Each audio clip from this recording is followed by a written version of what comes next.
I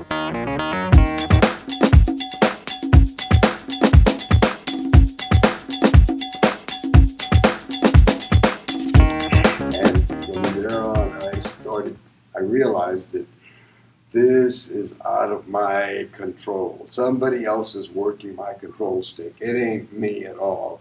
It's just mine to do. So it's been a very spiritual trip, to say the least. Yeah, that's a great story.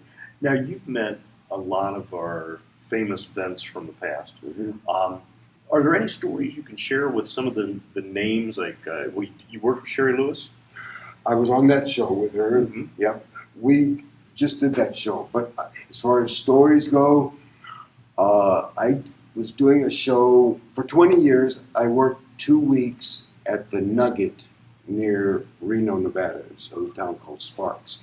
And there was a showroom there that booked stars, and they had an elephant act that opened. So they needed an act in between the elephants and the star to fill in, so they'd close the curtain and they could put the band, 12-piece band in place, and whoever, so many stars, because I did it 20 times, and so many stars. I couldn't even begin to name them. But I'm about to go on stage. I'm in the wings, and the elephant act is closing, and the entertainment director's voice, I could almost feel his lips on my ear, and he says, "Edgar Bergen is in the audience." And I go, I didn't want to hear that. The last thing I was dripping sweat and nervous perspiration. It was horrifying. That's just one of many. But everybody, every famous ventriloquist that I thought of, saw, and or dreamed about, Jimmy Nelson, who's the sweetheart of all vents, such a wonderful man. I got to meet and or do my act in front. I did Senor Wentz's 100th birthday party. Wow. Like I said, I did Dr. Winchell in the audience, did a show when he was there. Just every single one of them I got to perform in front of, which was just, to me, totally amazing, really. Yeah. Now, how many years have you been coming to the Van Haven Convention? I came the first time about 20 years ago, and then, like I said, I went to Paris for a long time, and I was out of reach. Then I started coming back,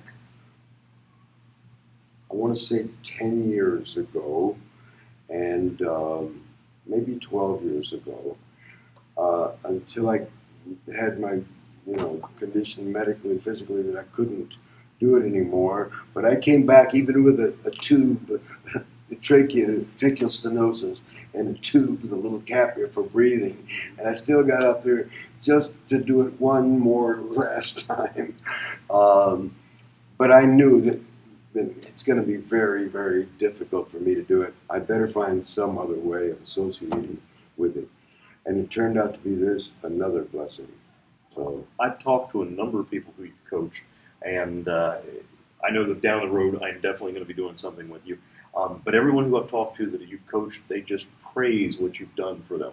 I push hard. Well, you've got to. You've got to. Yeah. And giving them that outside view, like you say, we can't see ourselves like the audience sees us. Exactly. We always have an objective opinion of ourselves. Yeah. So you bringing that to them is wonderful. And Sammy, I've got to tell you, I really appreciate you sitting down with me to do all this. You know, if I weren't passionate about it, I couldn't do it. I've done 6 private classes, one-on-one hours in the last 2 days, and with only 40% of my vocal cords, even that, because I'm relentless, but I love it. And I thank you for inviting me to do this. Well, thank you very much for your time.